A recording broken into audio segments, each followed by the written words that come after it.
compares military budgets of countries. But it's a bit different because it doesn't compare one country's military spending to another.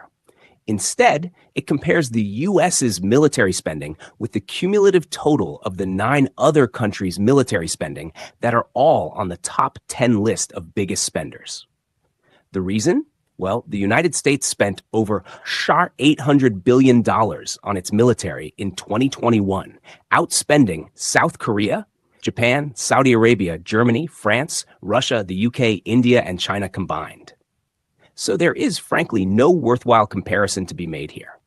Yet still, after fighting wars in Afghanistan and Iraq, and after a trade war with China, as well as unfriendly relations with Iran and North Korea, the US has its fair share of enemies who undoubtedly want to hurt them in one way, shape, or form. So hypothetically speaking, despite such a well-equipped military, could an enemy ever successfully invade the US or make devastating damages to the nation in some way? Well, as it turns out, this question was a bit harder to answer than I initially planned, because the military is only one of the reasons why the US is so unconquerable. You see, the US is in an incredible position geographically, and its secret weapon might therefore be its location.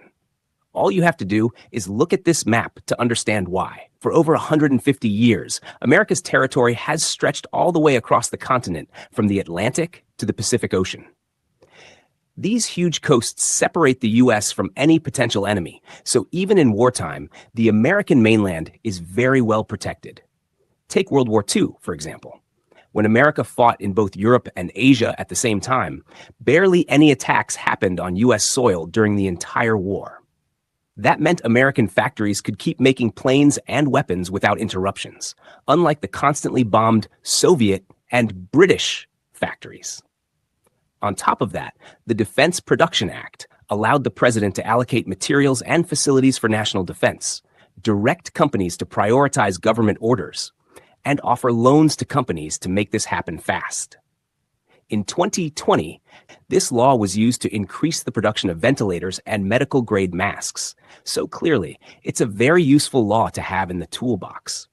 Since the US still has a domestic industrial base with major shipyards, aviation, and automotive factories, a wartime scenario could easily involve switching to wartime production. Not to mention the existing military industry, which is already making tanks, planes, weapons, and warships for the US military. Factories on US soil are a huge advantage because the US military can protect its supply chain simply by defending its own territory. Very little has to come from outside compared to